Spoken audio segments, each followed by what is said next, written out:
আপনারা তো আপনারা তো এই নির্বাচনও করেছেন, আপনারা কোনো উপায় না হচ্ছে কোনো নির্দেশনা না মেনে বা সংবিধান না মেনে, তো সংবিধান মেনে আসলে সবকিছু করার তো প্রয়োজন নেই। যেহেতু আপনাদের একটা নতুন সূচনা করতে হবে, সেহেতু আপনারা কেন সেই ভাষণ শুনতে না করছেন? যারা শুনবে তারা শরীরের বিষয় সেই কথা কেন বলছেন?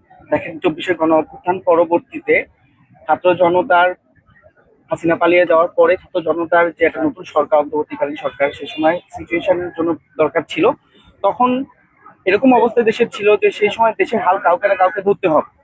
তখন হয়তো সিচুয়েশনের জন্য আমরা এই অন্তর্বর্তীকালীন সরকার তখন সাবুদ্দিন চুপ্পুর হাতে তখন এই শপথ গ্রহণ করেছে। কিন্তু 24-এর গণ অভ্যুত্থান পরবর্তীতে তারা এই বাংলাদেশের জনগণ একটি সুষ্ঠু নির্বাচনের মাধ্যমে একটি গণতান্ত্রিক উপায়ে একটি সরকার নিয়ে এসেছে।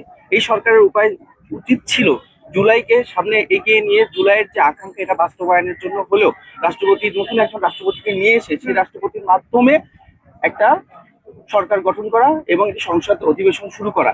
আপনারা দেখেন, প্রত্যেকটা নির্বাচিত সরকারের পরেই তারা কিন্তু নিজস্ব রাষ্ট্রপতি, নিজস্ব প্রধানমন্ত্রী এবং মন্ত্রী পরিষদ গঠন করে তারা একটা নতুন সূচনা করে। কিন্তু এই সরকারের দেখা যাচ্ছে যে এই সরকার তার পুরনো রাষ্ট্রপতিকে দিয়ে অভিশংসন না করে তারা আবার তাকে দিয়ে বয়ান করে তাকে নতুন সংবিধান আপনার সংসদ শুরু করতে যাচ্ছে।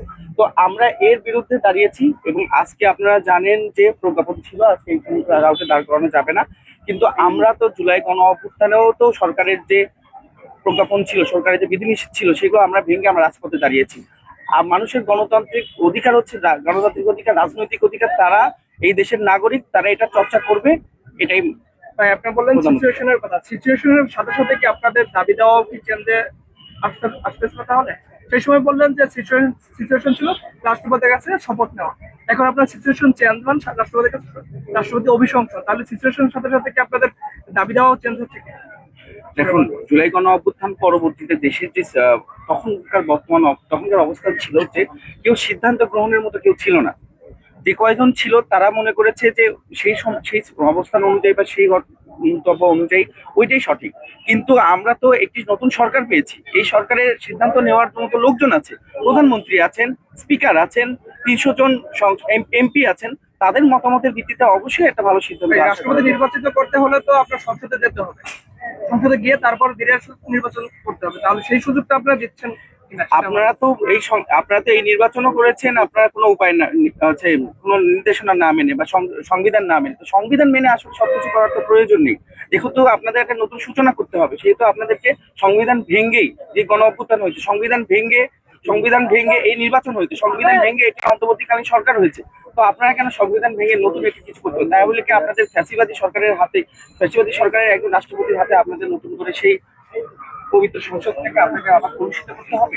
আপনাদের তো উচিত ছিল একটা নতুন পরিবর্তন আনা, নতুন পরিবর্তনের মাধ্যমে এই বাংলাদেশের জনগণকে একটি নতুন আকাঙ্ক্ষার মাধ্যমে একটি নতুন বাংলাদেশ উপহার দেওয়া। কিন্তু আমরা তো এই নির্বাচিত সরকারের মাধ্যমে সেরকম কিছু দেখলাম না। এই দেশের জনগণ যদি একটি সংবিধান ভেঙে একটি গণ অভ্যুত্থান করে একটি অন্তর্বর্তীকালীন সরকার এনে একটি নির্বাচন এনে যদি একটি সরকার দিতে পারে, তাহলে কেন আপনারা সেই আসনে বসে আপনারা কেন একটা নতুন কিছু আমাদের এই জনগণকে আপনারা দিতে পারবেন? স্বরাষ্ট্রমন্ত্রী তো বলছে যে সংসদে বসে আস্তে আস্তে যেগুলো জুলাইয়ের যে আকাঙ্ক্ষা সেগুলো পূরণ করা হবে, সেটা তো বলছে। তার জন্য তো তাদের সময়ের একটা ব্যাপার আছে, সেই বিষয়টা কিভাবে দেখছেন? দেখুন, আমরা তারা তাদের নির্বাচনী যে ইস্তেহার ছিল সেখানেও জুলাই সনদের কথা বলেছে এবং আমরা আমরা প্রত্যেকটা রাজনৈতিক দল তারা তাদের ইস্তেহারে জুলাই সনদের ব্যাপারে বলেছে। কিন্তু সরকার গঠনের পরে আমাদের কেন জানি মনে হচ্ছে যে আমরা এই জুলাই সনদ আমরা ঠিক যেটা হয়েছে গণ অভ্যুত্থান পরবর্তীতে যে জুলাই সনদ যে বাস্তবায়ন হওয়ার যেটা কর্মসূচি দেওয়া হয়েছে, প্রত্যেকটা সরকার এটা বাস্তবায়ন করতে পারবে কিনা আমরা জানি না। আপনারা জানেন কিনা যে সংবিধান প্রণয়নের জন্য কিন্তু একটি কমিটি গঠন করা হয়েছিল। বাংলাদেশ জাতীয়তাবাদী দলের যে বর্তমান যে সরকার, তারা কিন্তু সেই সংবিধান সংস্কারের সেই শপথ কিন্তু তারা গ্রহণ করেনি।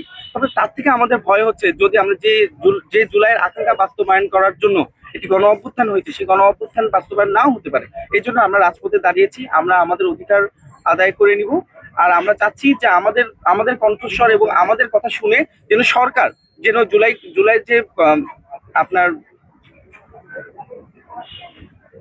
বর্তমান সরকার তো তারা বারবার বলে আসছে তারা জুলাইয়ের যে আকাঙ্ক্ষা সেই অনুযায়ী জুলাইয়ের যে গতকালও আমরা দেখছি স্বরাষ্ট্রমন্ত্রী বলছে যে জুলাইয়ের যে সনদের যে সবকিছু অক্ষর অক্ষর পালন করা হবে, অক্ষর করে বাস্তবায়ন করা হবে, না, সেই জিনিসটা ওনারা বলা- বলেছেন যে ওনাদের মতে যে জিনিসগুলো যে জুলাই চার্টারের যে বিষয়গুলো তাদের সাথে যায় তারা সেগুলো দ্রুত বাস্তবায়ন করবে। আমরা চাই যে জুলাই চার্টার সংগঠন হয়েছে প্রত্যেকটা রাজনৈতিক দলের সমমতে, আমরা চাই সেই প্রত্যেকটা বিষয় যেন সংসদে যেন পাশ হয়।